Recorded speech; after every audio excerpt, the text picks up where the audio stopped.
The weather this day along Banff Avenue is reflective of the mood of late. Gloomy. 2 years of a global economic slump and a strong Canadian dollar has made for tough times in this one-industry town.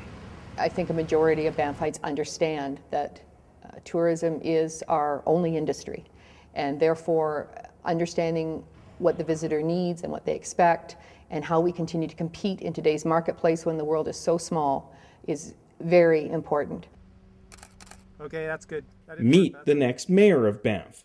After 2 terms on council and the incumbent John Stutz not running, Karen Sorensen moves over to the mayor's chair by acclamation. Truly honored to be acclaimed. I'm very excited about this opportunity. I'm excited to do this job. I don't just want to have this job. I'm very excited to do this job. Karen, what are you doing? So Sorensen will mount an election campaign, even though she doesn't have to, in part to let the voters know her goals, her objectives, and her vision.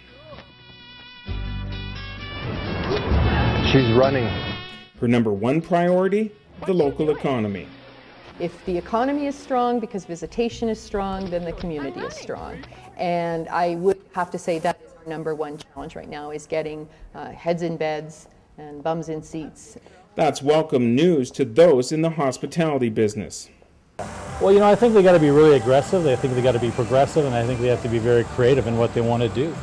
Everybody is very pleased. Karen has been a long-time tourism supporter. We're extremely excited to see the future of our town under her leadership.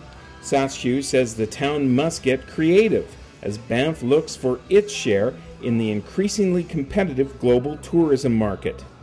Whether it's fireworks on a Friday night or, shoveling out the entire river and making that for skating or whatever it might be, it has to be really quite interesting and creative. Not everyone agrees. I'm uncomfortable with the notion that the only way forward is to increase visitation. And Mike McIver says constant growth is unsustainable. Banff is unique. There's a federal cap on business growth, oversight from Parks Canada and the federal government, and a small tax base of just 8,000 residents that can swell on some days to 40,000 people. The final say for what I think are the important things doesn't reside here.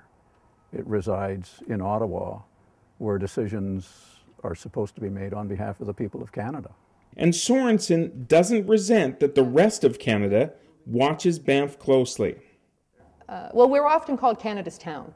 And we understand that all of Canada, because we are in Canada's first national park, the world's finest national park, because we are in Banff National Park, all of Canada feels they have a stake and a say in our community. We are delighted that, of course, that the entire nation takes an interest in our community.